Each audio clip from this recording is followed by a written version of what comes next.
Gracias. Muy bien, el tema de esta mañana se titula El pan de vida. Este versículo que acabamos de leer en Juan capítulo 6, versículo 48, en este versículo Jesús nos está dando unas palabras claves y nos está haciendo una referencia directa a otros pasajes de la Escritura, porque Él se está comparando con un pan, pero no cualquiera, no un pan que hacemos en casa, no un pan que compramos, un pan que desciende del cielo, es decir, es un pan que no es de esta tierra.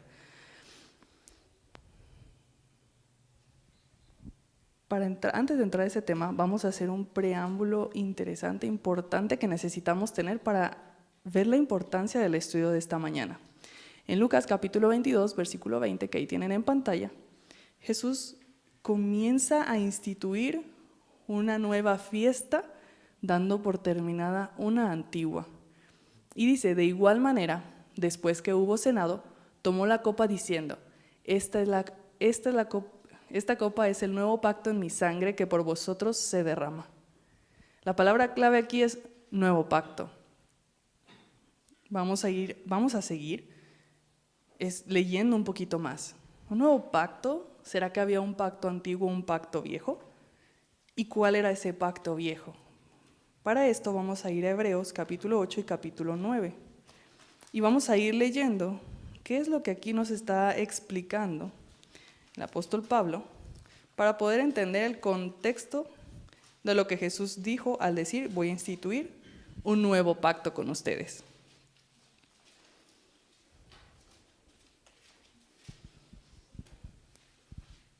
Hebreos capítulo 8 y nos vamos a ir desde el versículo número 1. Ahora bien, el punto principal de lo que venimos diciendo es que tenemos tal sumo sacerdote, el cual se sentó a la diestra del trono de la majestad en los cielos, ministro del santuario y de aquel verdadero tabernáculo que levantó el Señor y no el hombre. Referencia directa. Aquí nos está llevando a una escena en donde hay un santuario y hay un sumo sacerdote y hay un santuario terrenal que se levantó en base a un santuario celestial. Estamos en Hebreos capítulo 8, versículos 1 y 2. ¿De qué nos está hablando aquí de esta escena? Nos está hablando del santuario. Muy bien. Dice el versículo 3, porque todo sumo sacerdote está constituido para presentar ofrendas y sacrificios, por lo cual es necesario que también tenga algo que ofrecer. Nuevamente nos está dejando la escena en el santuario terrenal, en donde los sacerdotes ofrecían sacrificios. Así que si estuviese sobre la tierra, ni siquiera sería sacerdote, habiendo aún sacerdotes que presentan las ofrendas según la ley, los cuales sirven a lo que es figura y sombra de las cosas celestiales, como se le advirtió a Moisés cuando iba a erigir el tabernáculo, diciéndole, mira, haz todas las cosas conforme al modelo que se te ha mostrado en el monte. Y nuevamente nos lleva a esta parte de la historia del santuario terrenal, en donde se hacían sacrificios y ofrendas. Y ahora nos compara con Jesús y nos dice, pero ahora tanto mejor ministerio es el suyo, cuanto es mediador de un mejor pacto establecido sobre mejores promesas. Y aquí nos está introduciendo al texto del nuevo pacto. Un mejor pacto está diciendo. Porque si aquel tiempo hubiera sido sin defecto, ciertamente no se hubiera procurado lugar para el segundo. Y entonces nos dice que el nuevo pacto consiste, versículo 10, pondré mis leyes en la mente de ellos y sobre su corazón las escribiré y seré a ellos por Dios y ellos me serán a mí por pueblo. Versículo 13. Al decir nuevo pacto ha dado por viejo el primero y lo que se da por viejo se envejece y está próximo a desaparecer. Nuevo pacto, viejo pacto y decimos, muchas veces podemos resumir y decir, bueno, el viejo pacto era el Antiguo Testamento, el nuevo pacto es el Nuevo Testamento, por ende yo el Antiguo Testamento lo descalifico. Y todas las leyes, mandamientos, ordenanzas, ceremoniales, las doy por terminadas, porque aquí dice que hay un nuevo pacto. Vamos a ir poniéndolo en una línea del tiempo un poquito pequeña, para dejar espacio para lo demás. Nos está diciendo que un viejo pacto consistía de sacrificios, de ofrendas y de un santuario terrenal. Así que aquí vamos a hacer un pequeño espacio en el tiempo. Aquí tenemos a Adán y Eva. Y en este pequeño espacio de tiempo, bueno, desde Adán había ya sacrificios de animales, pero realmente aquí es en donde Dios deja estipulado el orden del santuario, en donde nos dice vas a hacer sacrificios y vas a hacer ofrendas. Este periodo de tiempo terminaría con la muerte de Jesús. A este periodo se le conoce como Viejo Pacto.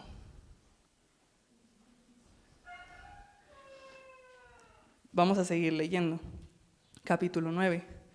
Ahora bien, aún el primer pacto tenía ordenanzas de culto y un santuario terrenal. O sea, nos está confirmando que el viejo pacto se refiere al periodo de tiempo en donde había sacrificios, ofrendas en un santuario. Porque el tabernáculo estaba dispuesto así. En la primera parte, llamada el lugar santo, estaba el candelabro, la mesa y los panes.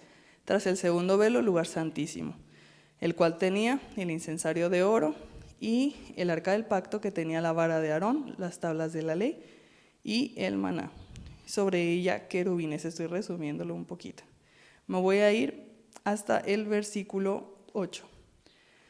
Dando el Espíritu Santo a entender con esto que aún no se había manifestado el camino al lugar santísimo, que entre tanto que la primera parte del tabernáculo estuviera en pie, lo cual es símbolo para el tiempo presente. ¿Qué significaba ese santuario? Un símbolo. En otras partes estaba diciendo modelo, según el cual se presentan ofrendas y sacrificios que no pueden hacer perfecto en cuanto a la conciencia a aquel que practica ese culto. Versículo 11. Pero estando ya presente Cristo, sumo sacerdote de los bienes venideros, por el más amplio y perfecto tabernáculo no hecho de manos, es decir, no de esta creación, y no por sangre de machos cabríos ni becerros, sino por su propia sangre, entró una vez y para siempre en el lugar santísimo, habiendo obtenido eterna redención.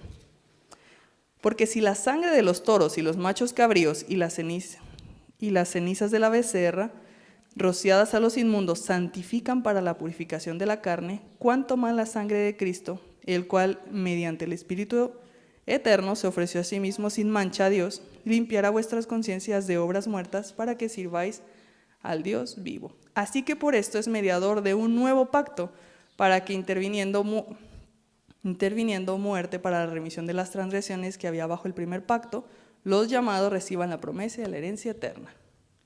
¿Qué dijimos? ¿Qué leímos? Estamos diciendo que había un viejo pacto que se hizo cuando había un santuario terrenal, pero cuando viene Jesús nos recuerda que Él es el verdadero sacerdote, que está en el santuario terrenal y que Él no necesita estar haciendo sacrificios todos los días con becerros, sino que Él mismo puso su vida por nosotros, en pocas palabras. Ahora, estamos en Hebreos, Nuevo Testamento. Estamos hablando de un antiguo o un nuevo pacto. Yo les preguntaría para ustedes, ¿cuándo comienza el nuevo pacto o qué es el nuevo pacto?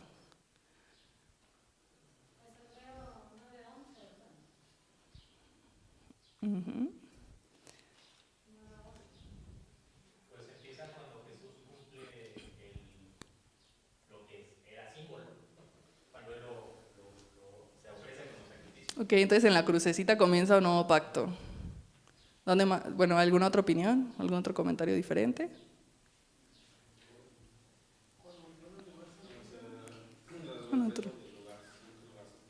Ok, nuevamente nos vamos a la escena de la muerte de Jesús. Muy bien. Bueno, aquí vamos a ir a la... Aquí les voy a hacer una pregunta. ¿Nuevo pacto o recordatorio de un pacto eterno? En la Biblia encontramos diferentes pactos. Encontramos el pacto nuevo, el pacto viejo y el pacto eterno. ¿Pero qué es el pacto eterno? ¿Desde cuándo existe el pacto eterno? Como la palabra lo dice, es eterno. Entonces aquí ustedes en pantalla tienen varias citas bíblicas desde Génesis hasta Apocalipsis en donde se menciona la palabra pacto eterno. Y una de ellas la leímos prácticamente en la mañana en la escuela sabática en Isaías 55:3. Yo hago un pacto eterno contigo. En Génesis 3, Adán y Eva pecan y Génesis 3:15 Dios da una promesa y dice... Vamos a leerla para que no digan nada más lo que nos acordamos. Muy bien, exactamente. Y pondré enemistad entre ti y la mujer, entre tu simiente y la simiente de ella. Tú le herirás en la cabeza y ella te herirá el calcañar. Y Jehová Dios, versículo 21, hizo al hombre y a su mujer túnicas de pieles y los vistió. En el momento en el que Adán y Eva pecaron, Dios tiene un pacto con ellos. Y les dice, yo voy a morir por ti. Y como símbolo de esa muerte por ti, yo te voy a dejar, o hacemos juntos, un sacrificio. Porque para vestirte con pieles necesitaba morir un animal. Así que en este momento comienza un pacto eterno que Dios hace con el hombre como creación, que existía desde edades eternas, pero que se pone en plan de acción cuando se empieza a necesitar. Si nosotros nos vamos a Hebreos, capítulo 13, versículo 20, vamos a confirmar. Vamos a confirmar algo interesante.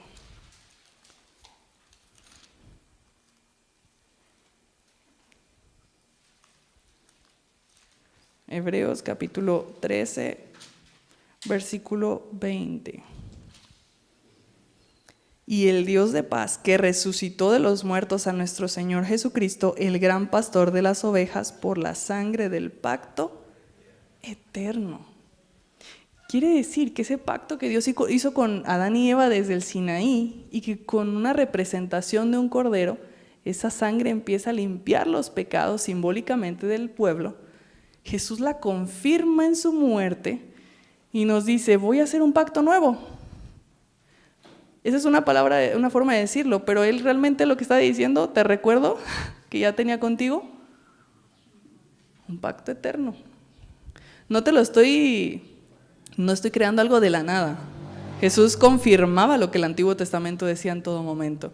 Cuando él dijo, yo te doy un nuevo mandamiento, ámense los unos a los otros y a Dios, no te está dando algo nuevo, eso ya estaba escrito en el Antiguo Testamento. Pero ya se había perdido de vista y ya no se entendía, así que hacía falta renovar con ellos.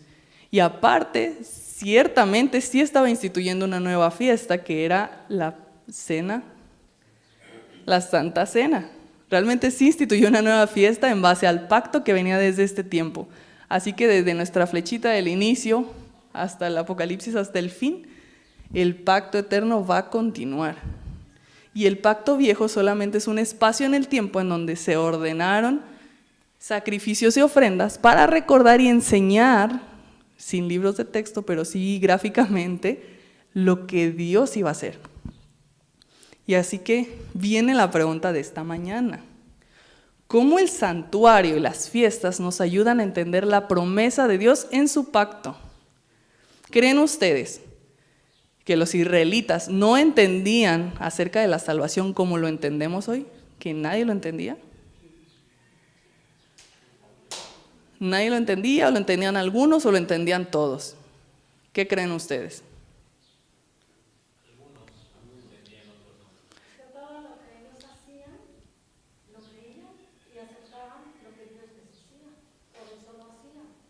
Muy bien. ¿Y será que ellos comprendían que el santuario y las fiestas que Dios les dejó era una parte gráfica de enseñarles lo que significaba el pacto que iba a hacer con ellos? Algunos sí lo entendían, muchos no, quizá lo fueron perdiendo con el tiempo, pero sí lo entendían varios de ellos. Cuando Daniel estaba ya en Babilonia cautivo, su oración era de un arrepentimiento y él en ese momento no podía llevar un cordero a sacrificar al templo, a ningún santuario, ya no había santuario, ya no había tabernáculo. Pero él sabía que no por no llevar un cordero Dios no lo iba a escuchar y no lo iba a perdonar. Él sabía que eso simplemente era símbolo de la enseñanza espiritual que Dios tenía para él. Así que él confiesa su pecado delante de Dios y dice, hemos pecado. Entonces quiere decir que sí lo entendían, pero no todos.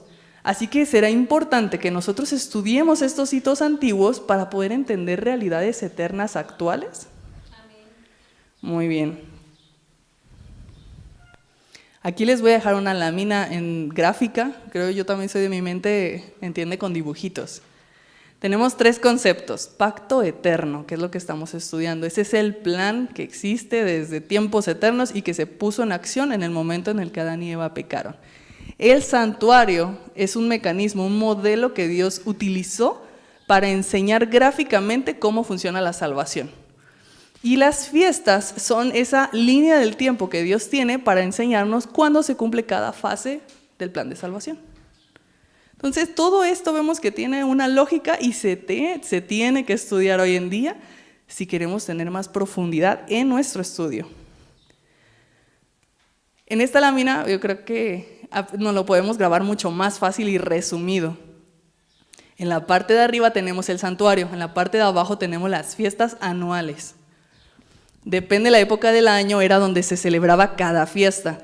Y cada fiesta iba relacionada con un evento diario que se realizaba en el santuario y cómo estaba constituido el santuario. Recordemos que en el santuario había sacrificios matutinos, vespertinos y cada fiestas anuales incrementaba la cantidad de sacrificios y cada parte tenía una explicación, un deber ser. Así que comenzamos con las dos primeras fiestas que están seleccionadas, con la Pascua y los panes sin levadura que van de la mano, también las primicias, pero esas no las vamos a ver hoy. Y vemos que la Pascua está abajo de ¿qué mueble? Del altar del sacrificio. Y después los panes sin levadura, ¿debajo de qué están?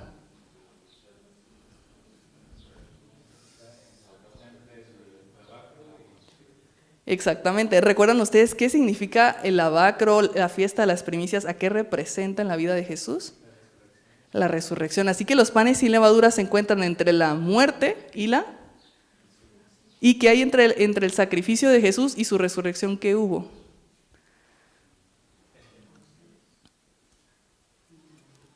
Jesús murió un viernes y resucitó un domingo. ¿Qué hubo en medio de esos dos eventos? Jesús reposando en la tumba. Así que la fiesta de los panes sin levadura nos lleva directamente a ese evento en la vida de Jesús, donde Jesús reposó en la tumba. Sí, estaba preparándola.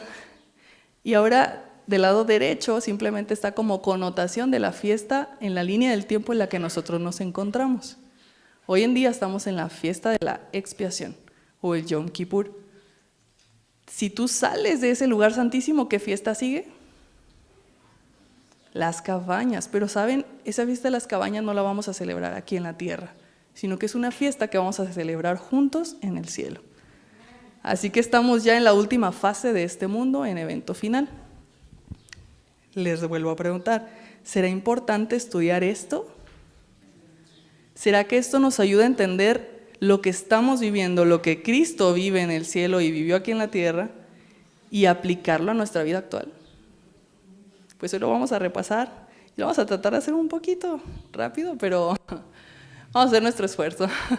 Vamos a ir todos a Éxodo capítulo 12, desde el versículo 1, para aprender acerca de la fiesta de la Pascua y los panes sin levadura.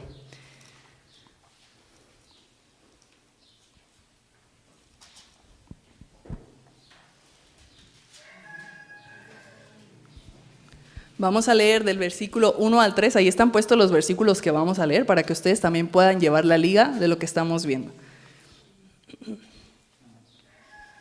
¿Alguien quiere leer versículos 1 al 3? Les comparto micrófono para quienes gusten leer. Dice así la palabra del Señor. Habló Jehová a Moisés y a Aarón en la tierra de Egipto, diciendo: Este mes os será principio de los meses, para vosotros será este el primero del mes del año.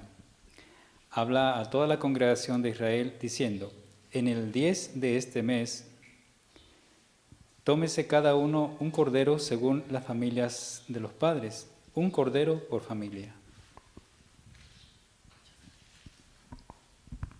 Muchas gracias. Aquí empezamos la primera fiesta que está hablando aquí. Está hablando de un mes en especial. ¿Qué mes dice ahí?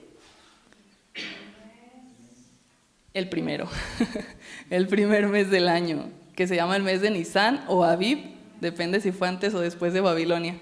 Porque así como en México nosotros adoptamos muchas palabras de Estados Unidos y las apropiamos, como el ok y varias de ellas, así también después de la exportación de Babilonia, el pueblo de Israel adoptó muchas palabras de allá y las hicieron propias. Así que incluso en los meses del año, ya muchos le cambiaron el mes del año, el nombre del mes del año. Y bien, dice aquí que en el primer mes del año se tenía que juntar la congregación y en el día 10 debía hacer algo especial. ¿Qué debía hacer en el día 10? Elegir un cordero. Tenían que elegirlo, apartarlo. Es decir, de todos los corderos que tenía cada quien, se tenían que darse cuenta cuál era el cordero que iba a ser parte del sacrificio. Vamos a ver qué características tenía que tener este cordero, versículo 5 en adelante. El animal será sin defecto, macho de 1 año, lo tomaréis de las ovejas o de las cabras, y lo guardaréis hasta el día 14 del mes. Así que este cordero no era cualquiera. Tú tenías que ver que no tuviera defecto, que no estuviera cojito, que no tuviera un rasguño, nada malo. Porque externamente tenía que ser perfecto. E internamente también, no tenía que estar enfermo, tenía que ser bien. Tenía que ser macho, tenía que ser de 1 año, tenía que estar a cierto punto de madurez, y aparte tenía que salir de ahí, de donde tú lo tenías. Porque tenía que ser algo especial. Y lo ibas a apartar 3 días, del día 10 al día 14, bueno, casi 4, 3 y medio. 3 días y medio prácticamente tú lo tenías que guardar y cuidar que no te lo fueran a dañar. ¿Qué pasaba si en el día 12 tú dejabas a tu corderito ahí con los demás y se peleaban los corderos o algo les pasaba? O llegaba un lobo, no sé qué animales hay en esa época, en esa zona también. Te lo podían dañar. ¿Y qué pasaba? Ya no te iba a servir este cordero. Tenías que ir a buscar otro. ¿Y qué pasaba si no tenías otro? ¿Ibas a dejar de celebrar la fiesta de la Pascua? ¿Qué pasaba si no celebrabas la fiesta de la Pascua? Era una ordenanza que Dios había dejado. Bueno, vamos a ir a la historia esto de la institución de la fiesta. Dice en el versículo 6, y lo inmolará toda la congregación del pueblo de Israel entre las 2 tardes. ¿Qué significa inmolar? Matar. Muy bien, matarlo, sacrificarlo. Ponemos esto para que sea más sencillo para todos. La primera tarde era a las 12 del día, la segunda tarde era más o menos a las 6 de la tarde. Entre las 2 tardes, pues más o menos, nos daba 3 de la tarde. A esa hora se tenía que inmolar el cordero. Yo les pregunto, ¿en qué horario muere Jesús? A las 3 de la tarde, ¿no? A la hora novena. Muy bien. Y ahora seguimos leyendo. Y tomarán de la sangre y la pondrán en los 2 postes y en el dintel de las casas en que lo han de comer. Es decir, que Dios les está diciendo, van a utilizarlo como señal. Y aquella noche comerán la carne asada al fuego, y panes sin levadura con hierbas amargas lo comerán. 2 cosas importantes. ¿En qué horario lo iban a comer? En la noche. No, a comer. A comer era la noche. Y la noche para los judíos era, ya que había oscurecido completamente, más o menos en este horario, de ahí en adelante. Porque aquí era primera tarde, segunda tarde, y a las 9 de la noche, ya prácticamente era noche. Así que el cordero se inmola a las 3 y se cena en la noche. Recordemos que antes los días se cuentan como hoy nosotros contamos solamente el sábado. ¿A qué hora empieza el sábado? A la puesta de sol. Viernes a la puesta de sol. O sea, entonces el día 14, que tú ibas a inmolar el cordero por la tarde del día 14, aquí está. Esto es noche, esto es noche. Pero te lo ibas a cenar hasta la noche del día 14. ¿Eso qué quiere decir? Que ya era 15. Víspera. Aquí ya te lo vas a cenar. Pero ¿con qué tienes que cenártelo? ¿Cómo qué más lo tienes que acompañar? Hierbas amargas y pan sin levadura. Amén. ¿Hasta ahí vamos bien? ¿No los estamos revolviendo? Muy bien. Vamos a seguir leyendo. Ninguna cosa comeréis de él cruda ni cocida en agua, sino asada al fuego, su cabeza con sus pies y sus entrañas. Ninguna cosa dejaréis de él hasta mañana, y lo que quedare hasta mañana lo quemaréis en el fuego. Aquí parece contradecirse el texto. Porque me está diciendo a mí que no lo quebre. Claro, pues si yo lo cozo en agua, pues lo tengo que quebrar para que entre en la olla. Entonces dice, no lo quebres. Bueno, entonces lo vas a asar completo, con todo y sus entrañas. Yo les pregunto, ¿se debían comer las entrañas? No. El texto pareciera decirte, házalo con todo, y dices, pero las entrañas no se comen. No se tiene que comer los intestinos de un animal hasta la fecha. Es muy dañino. Entonces, ¿por qué el texto dice esto? Dice, ninguna cosa dejaréis de él hasta la mañana. Pero te da una pauta. Y lo que quedare hasta la mañana lo quemaréis en el fuego. Ah, entonces quiere decir que ninguna parte de la carne que se come debe quedar hasta mañana, pero si yo sabía que las entrañas, la cabeza, la cola, las patas no se comen, por obvias razones, pues eso es lo que iba a sobrar y yo iba a quemar. A lo que se refiere el texto es de lo que se come no dejes nada, pero lo que ya sabes que no se come, quémalo. Entonces el texto no se contradice, sino que te lo explica de una manera diferente. Amén. Y lo comeréis así, ceñidos vuestros lomos, vuestro calzado en vuestros pies y vuestro bordón en vuestras manos. Y lo comeréis apresuradamente, es la Pascua de Jehová. Terminamos la primera fiesta. La Pascua de Jehová comienza desde el día 10 apartando el cordero, se inmola a las 3 y en la noche yo lo ceno. Esta era una señal. En tus puertas tenías que poner en el dintel y en los postes la sangre del cordero. Amén. Así que te dice por qué. Más adelante te voy a explicar por qué tenía que poner esa señal. Dice aquí, versículo 15, 7 días comeréis pan sin levadura, así el primero haréis que no haya levadura en vuestras casas, como cualquiera que comiere leudado desde el primero hasta el día 7. ¿De cuándo se iba a celebrar la fiesta de la panes sin levadura? Dice que desde el día 15, y nosotros estamos viendo que realmente sí comenzamos a comer pan sin levadura el día 15 en la noche, y esto lo voy a hacer hasta el día, por 7 días, ¿verdad? Contando días inclusivos, anteriormente eran días inclusivos, este es el día 1, 2, 3, 4, 5, 6, 7. 1, 2, 3, 4, 5, 6, 7. Aquí termina. Aquí terminaba la fiesta de los panes sin levadura. Por 7 días no debía haber levadura en vuestras casas. Vamos a ir más adelante en los versículos.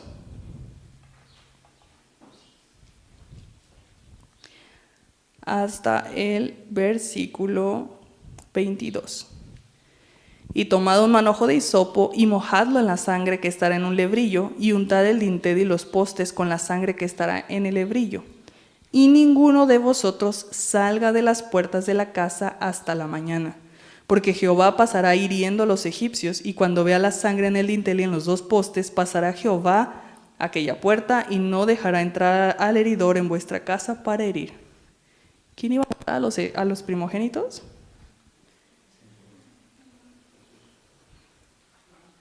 El ángel de Jehová. ¿Quién era el ángel de Jehová? Jesús.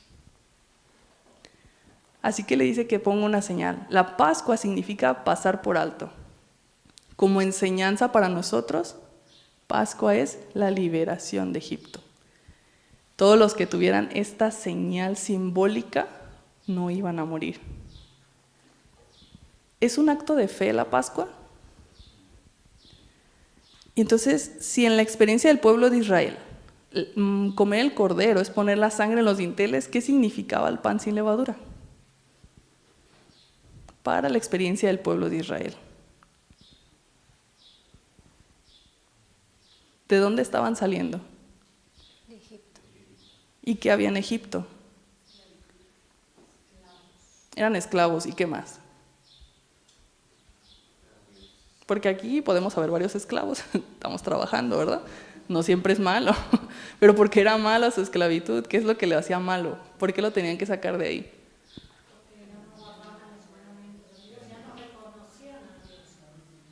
¿Qué? Ok. ¿Dónde? ¿Cómo? Muy bien, porque en Egipto estaba contaminado de todo lo que a Dios no le agradaba, porque ellos también ya se habían contaminado de toda la doctrina de Egipto, ya se habían olvidado mucho de Dios. Así que Dios les dice, mira, la fiesta de la Pascua significa que yo te voy a liberar por la sangre del cordero, es la que te va a liberar, pero tú tienes que hacer algo a la par, es comer pan sin levadura. 1 Corintios 5, 7 nos da la respuesta de lo que también significa el pan sin levadura.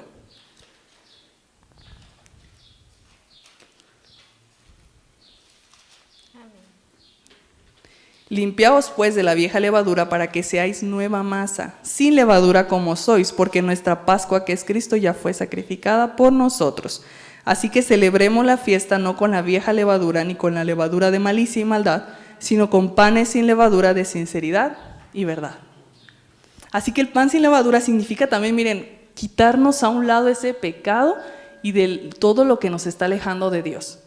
Yo creo que Jesús me está salvando y no voy a morir por Él, pero a la par yo también estoy representándolo en mi vida, quitando de todo aquello que yo venía arrastrando del pasado. Así que es un acto de fe y obras. Ahí vemos entonces que el santuario nos está enseñando una verdad que nos enseña el Nuevo Testamento. ¿Qué nos dice Santiago? Porque la fe sin obras es Muerta. muerta. ¿De qué me servía a mí poner el dintel en la puerta y comerme el cordero con hierbas amargas sin pan? ¿Tú crees que si alguien hubiera hecho eso hubiera muerto su hijo? Sí. Claro, porque no estaba siguiendo las reglas. Dios nos pone reglas en el juego y por eso quería que estudiáramos, porque así como Él nos pide, sí, cúbrete, yo te estoy cubriendo, pero haz tu parte. ¿Qué pasa si no llevaban las hierbas amargas para comer? No estaba completo. ¿Qué hizo Caín? Él llevó una ofrenda, pero llevó una ofrenda que él quería. Dios nos pide el día santo completo y guardamos mediodía. Exactamente. O sea, hoy Dios nos pide algo, nos pide muchísimas cosas, pero nosotros a veces solamente damos lo que alcanzamos, lo que queremos, lo que se nos hace más fácil de hacer. Exacto. Entonces el santuario y las fiestas nos están explicando que no es lo que tú quieras hacer. Es lo que Dios te pide que hagas, porque tiene algo más profundo que enseñarnos. Así que ya vimos estas 3 señales de lo que significa la Pascua y parte de lo que significa los panes sin levadura. Vamos a ir allá al último texto que vamos a estudiar en esta mañana.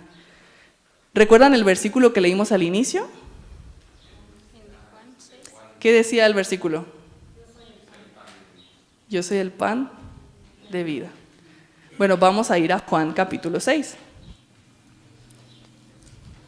Y estamos aplicando un poquito de lo que estudiamos en la mañana con el hermano Arby, de estudiar la Biblia. ¿Cómo un pasaje me puede llevar a otro? Juan capítulo 6, desde el versículo 48 hasta el 51.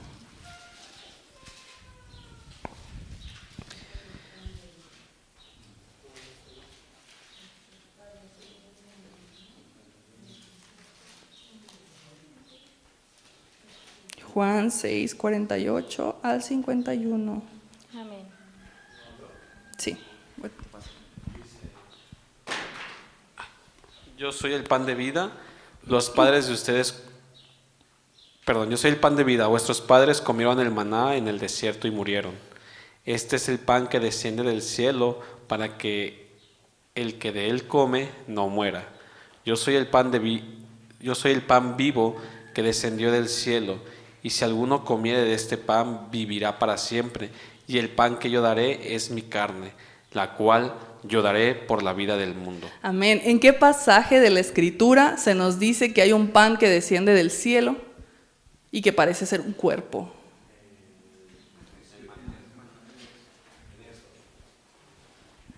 Éxodo capítulo 16, el maná. Vamos a ir a esos versículos que tenemos aquí en pantalla. Y Jehová dijo a Moisés: he aquí yo os haré llover pan del cielo. Entonces quiere decir que Jesús estaba comparando en el Antiguo Testamento con la historia de lo que vivieron sus padres.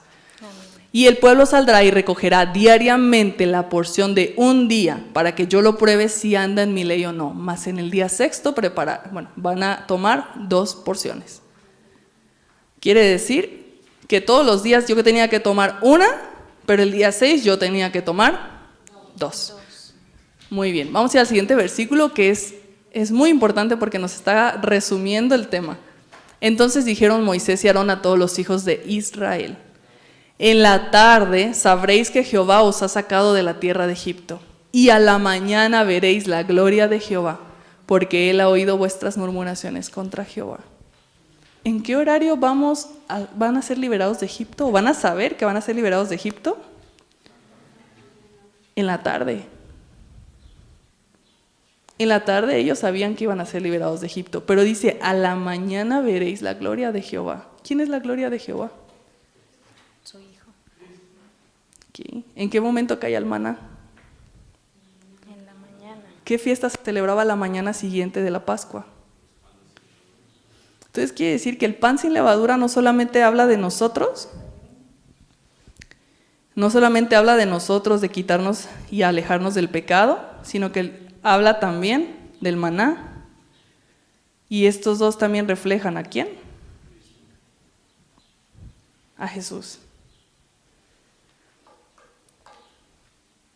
A la mañana veréis la gloria de Jehová. Versículos 14 al 15. Y cuando el rocío cesó de descender, he aquí sobre la faz del desierto una cosa menuda, redonda, menuda como una escarcha sobre la tierra. Y viéndolo los hijos de Israel se dijeron unos a otros, ¿qué es esto? Porque no sabían qué era. Entonces Moisés les dijo, es el pan que Jehová os ha dado para comer. ¿No dice Jesús, yo soy el pan y cualquiera que coma de este pan vivirá para siempre? Les dijo Moisés, ninguno deje nada de ello para mañana. Pero aquí viene el pueblo de Israel representándonos. Mas ellos no obedecieron, sino que algunos dejaron de ello para otro día y crió gusanos y hedió. Ajá, caray, ¿a poco el pan cría gusanos y hiede? No. ¿Qué es lo que cría gusanos y hiede? La carne. La carne. ¿Qué Jesús no dijo? Que Él es el pan de vida y que tenían que comer su carne. Que estaba comparándose a sí mismo como un pan y te está diciendo, hey, yo también vine en carne. La carne sí se puede echar a perder. Bueno, entonces Moisés se enojó contra ellos y ya a partir de ahí todos se dieron cuenta de que no tenían que guardar de más, sino que cada día eso se iba a deshacer. Dice, en el sexto día recogieron doble porción de comida. Estoy aquí resumiendo el versículo 22. Y él les dijo, esto es lo que ha dicho Jehová, mañana es el santo día de reposo consagrado a Jehová, lo que has de cocer, cocedlo hoy, y lo que habéis de cocinar, cocinadlo, y todo lo que os sobrare, guardadlo para mañana. Y ellos lo guardaron hasta la mañana según lo que Moisés había mandado, y no se agusanó ni hedió. ¿Qué milagro hizo Dios? Que el pan no se echó a perder como se echaba todos los demás días. ¿Cuántos milagros Dios obró por todo su peregrinar en el desierto, enseñándoles cada semana que el sábado era un día especial y que iba a ser sostenido por su promesa? Yo les pregunto, cuando Jesús estuvo en la tumba, Él murió un viernes a las 3 de la tarde y estuvo todo el sábado en la tumba, ¿su cuerpo se engusanó? No. Muy bien, vamos a Salmos capítulo 16, versículo 10, en donde Dios le hace una promesa a Jesús. Salmos capítulo 10, versículo 16. Ay, 16, 10, perdón. Tengo un poquito de dislexia. 16, 10. Amén. ¿Gusta alguien leerlo? Sí, amén.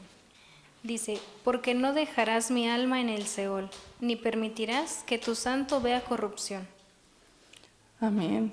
Amén. Dice, no permitirás que tu santo vea corrupción, ni me dejarás en el Seol. Es decir, no me dejarás en esa tumba.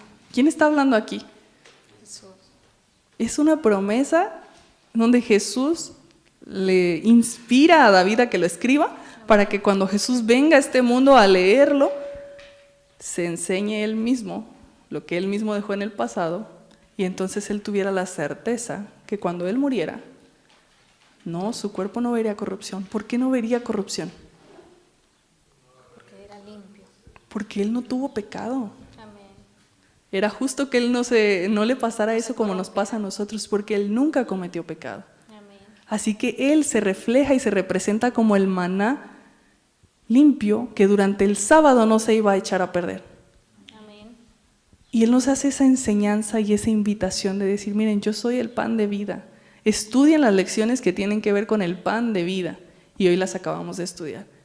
Pero busquen también ustedes la santidad. Busquen ser esas masas nuevas que se quitan toda la levadura antigua. Y así como Jesús no tuvo relación con el pecado, nos invita a que nosotros tampoco lo tengamos. ¿Cuántos días duraba la fiesta de los panes sin levadura? 7. 7 días. Oye, pero Jesús solamente estuvo el sábado en la tumba. ¿Qué pasó los otros 7 días de la fiesta? Durante esos días, ahí les dejo las citas para quien las quiera buscar, en Lucas y Juan, Durante esos 7 días Jesús se presenta con los discípulos y les empieza a decir, tócame. Ya lo podían tocar. Cuando Él resucita y se le acercan las mujeres y lo querían tocar, ¿Él qué les dijo? No me toques porque aún no he subido a mi Padre.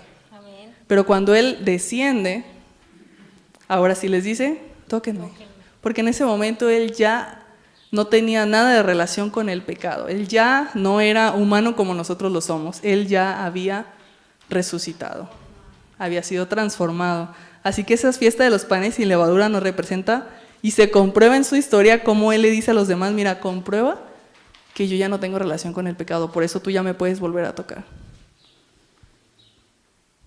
Dejamos estas preguntas ya para reflexión de en casa. ¿A quién representan las fiestas? ¿O de quién hablan las fiestas? De Jesús. Muy bien. ¿El pueblo de Israel conocía la salvación de fe y obras en el pacto antiguo? Sí. ¿Puede enseñarme el santuario terrenal los misterios del santuario celestial? Amén. Sí. Dios nos ayude que sigamos estudiando, que nos sigamos preparando, porque de esta manera vemos cómo Jesús aún en la tumba guardó el sábado. Amén. Pero ese sábado tenía una promesa especial de Dios y se cumplió en todas las ocasiones. Así que pasen un feliz sábado.